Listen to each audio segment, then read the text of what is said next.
Hello guys, Andrew here. Welcome back to Drew Tutorial. And in this video, I'm going to show you how to display the correct local time on your GitHub account. So to ensure that you have this set up or enabled, go ahead and click your account on the upper right hand side, then click on profiles.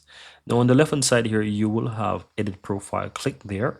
And if you scroll down on the left side, you will find a section that says display correct local time.